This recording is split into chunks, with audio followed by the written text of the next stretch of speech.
આજે વાંચવાનું છે પ્રકરણ છે ગોલુ ચાચા. મારી બનારસની 4 યાત્રા દરમિયાન દશાશ્વમેધ ઘાટ પર એક લાંબી સફેદ ફરફરતી મૂછ ધરાવતા દાદાને બૂમો પાડતા જોયા કરતો. રોજ સવારે જેવી યાત્રાળુઓની ભીડ શરૂ થાય ને બીજી તરફ એમની બૂમ શરૂ થાય, આइए बोट में घुमा दें, बोट में से गंगा जी का दर्शन कीजिए, वगैरह वगैरह. આવું સતત જોર જોરથી બોલ્યા કરે. એમની પર્સનાલિટી એવી હતી કે નજર એમના તરફ ન જાય એવું બને જ નહીં. સફેદ ધોતી કુર્તામાં જ હંમેશા એ સજ્જ હોય ને સવારના 2 કલાક જ આ કામ કરે.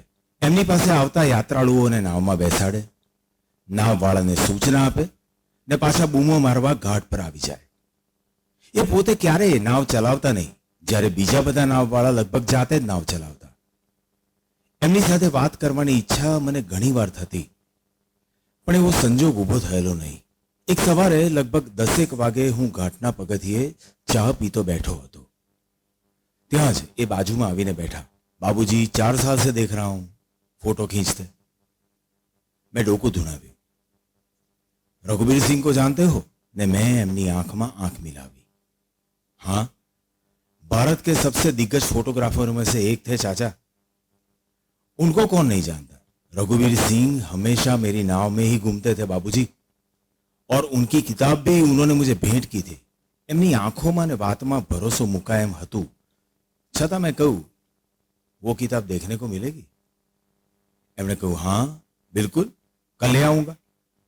ने आटलू बोलीने उभा थईने चालती पकड़ी. एमना चेहरा पर हमेशा आश्चर्य रम्या करतुं.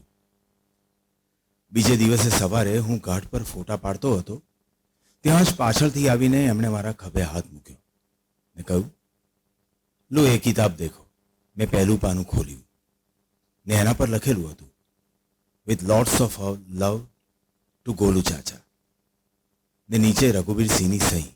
2-3 વાર એના પર હાથ ફેરવીને એમને પુસ્તક પાછું આપ્યું. मैं तो धन्य हो गया चाचा. अरे आपका नाम भी नहीं पूछा मैंने. एमने हंसीने पुस्तक हाथ में लीधું ने बोल्या, गोलू चाचा ही बुलाते हैं सब मुझे. मैं एमनो हाथ पकड़्यो ने कपाळे लगाव्यो. ये आश्चर्यचकित थईने मने जोई रह्या ने बोल्या, अरे ये तो क्या, सत्यजीत रे को भी मैंने मेरी नाव में घुमाया है, और उनकी फिल्म थी अपूर्व संसार. उसका जब शूटिंग चलता था ना, तब 13 दिन मैं उनके साथ ही रहा था. उनके छोटे छोटे काम कर देता.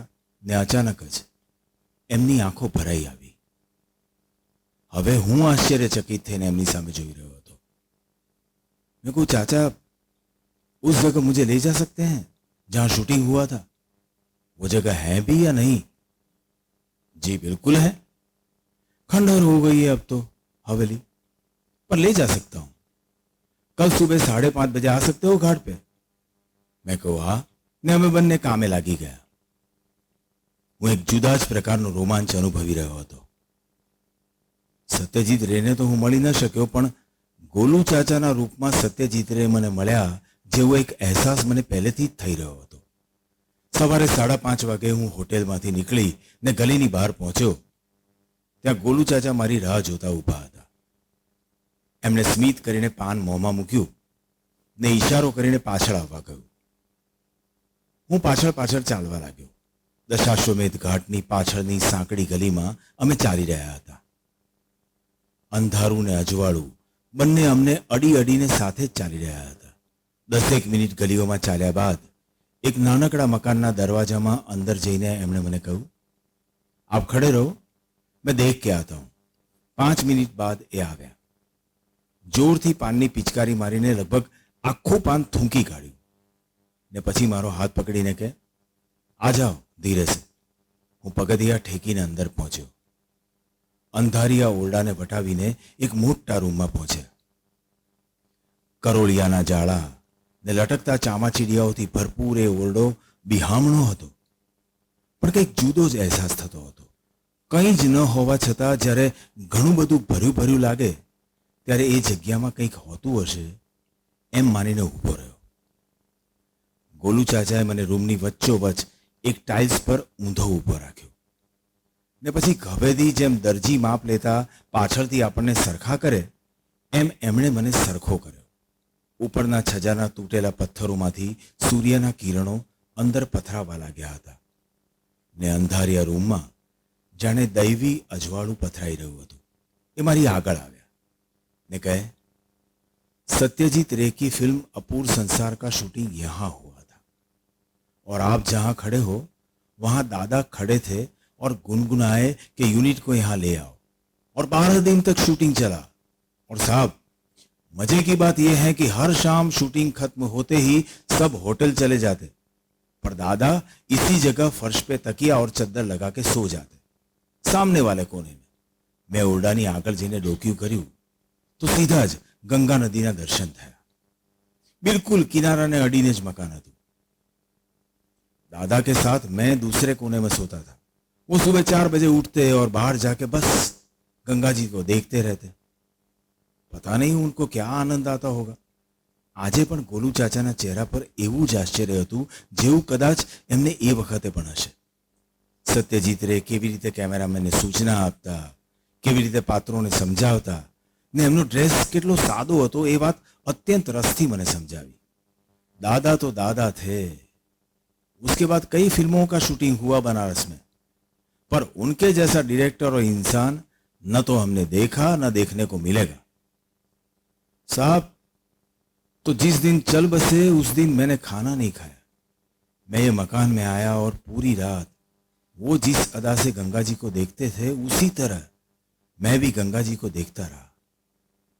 मुझे पक्का यकीन है कि अभी भी वो यहां आते ही होंगे बालकनी में से गंगा जी को देखने.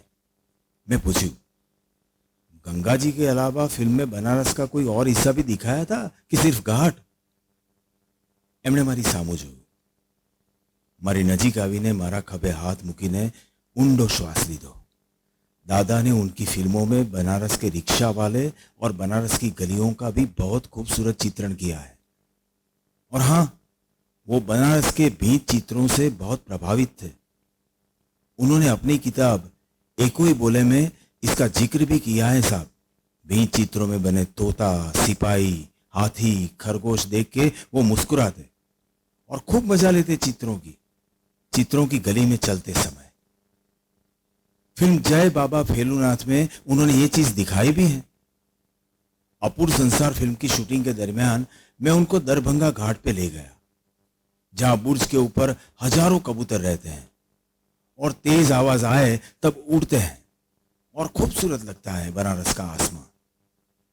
और साहब, क्या बताऊं, इसके 22 साल बाद जब वो बाबा फेलूनाथ का शूटिंग करने आए तो इस दृश्य को उन्होंने फिल्माया. सोचिए, 22 साल बाद उनका दिमाग कैसा होगा. सोचिए साहब, बनारस पर उनकी पहली किताब भी जय बाबा फेलूनाथ है.